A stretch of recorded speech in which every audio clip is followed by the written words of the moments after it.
ঈদের আগেই ফ্রিজটাকে একদম ঝকঝকে তকতকে পরিষ্কার করে নিলাম, যাতে ঈদের দিন আর কোনো ঝামেলা পোহাতে না হয়, মাংস রাখতে সুবিধা হয়। তো ঈদকে কেন্দ্র করে আমাদের গৃহিণীদের কাজ কিন্তু অনেক বেড়ে যায়। Hello everyone, welcome back to my channel. I hope আপনারা সবাই অনেক ভালো আছেন। This is me from my page and channel শিমুস planet. তো সামনে তো ঈদ, আমাদের গৃহিণীদের ব্যস্ততা অনেকটাই বেড়ে গিয়েছে। তো কিছু কাজ কিন্তু গুছিয়ে রাখলে আমাদের কাজগুলো অনেক সহজ হয়ে যায়। যেমন ধরেন, মশলা বাটা থেকে শুরু করে মশলা প্রসেস করে রাখা, আবার ফ্রিজটাকে পরিষ্কার করে রাখা।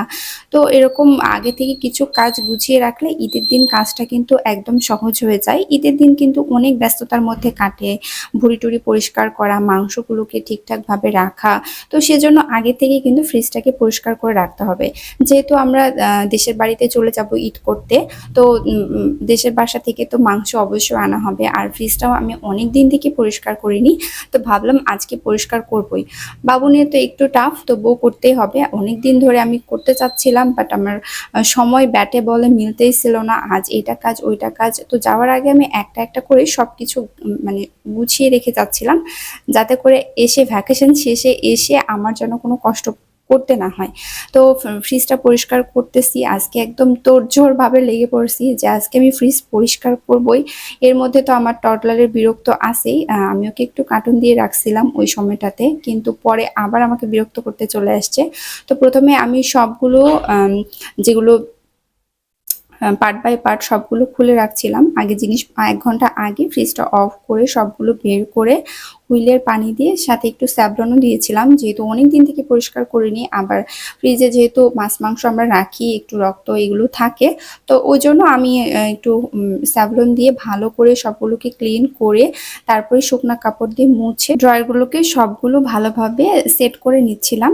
তারপরে আস্তে আস্তে সবগুলো জিনিস সুন্দর মতো গুছিয়ে রাখছিলাম। এই যে দেখেন, আমার পান্ডা এসে হাজির। আমি ওকে কার্টুন দিছি, ও মনে হয় একটুও থাকে নাই, এদিকে এসে সব নাড়াচাড়া করতেছিল।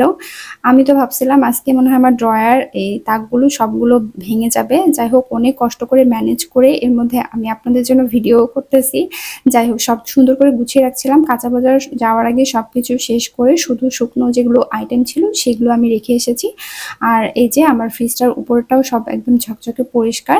আমাদের বাসা থেকে যেহেতু দুধ নিয়ে যাওয়া হয়, তো ওই দুধ আমাদের সবসময় থাকেই, লাগেই। আর এগুলো সব আমি গুছিয়ে রাখছিলাম। আর মাছ মাংস সবকিছুই প্রায় শেষ করে এসেছি। যা ছিল আমার কিছু ফ্রোজেন আইটেম ছিল, যেমন মশলা বাটা, তারপরে হচ্ছে ডাল বেটে রেখেছিলাম, বা কিছু সবজি ফ্রোজেন করা ছিল।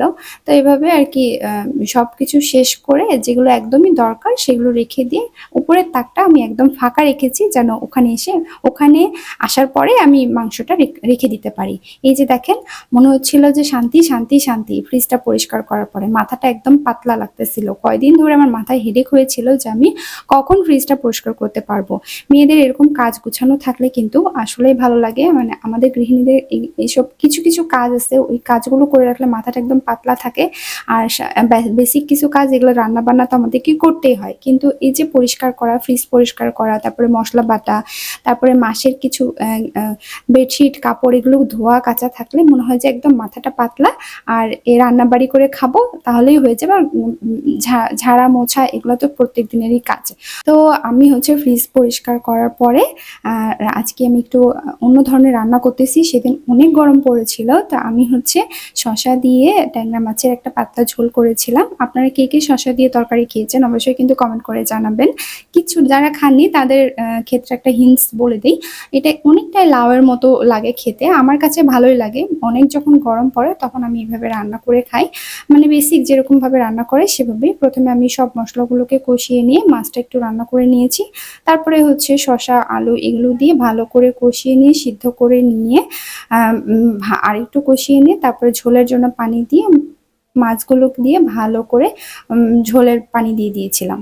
আমার কাছে এই তরকারিটা খেতে ভালোই লাগে। যারা যারা খাননি তারা বাসায় ট্রাই করে দেখতে পারেন। আর সামনে ঈদকে কেন্দ্র করে কার কার বাসার কাজ একদম শেষ অবশ্যই কমেন্ট করে জানাবেন। আর কার কার বাকি আছে এখনো ব্যস্ততার মধ্যে কাটছেন, তারাও কমেন্ট করে জানাবেন। সবাইকে অগ্রিম ঈদের শুভেচ্ছা। আল্লাহ হাফেজ।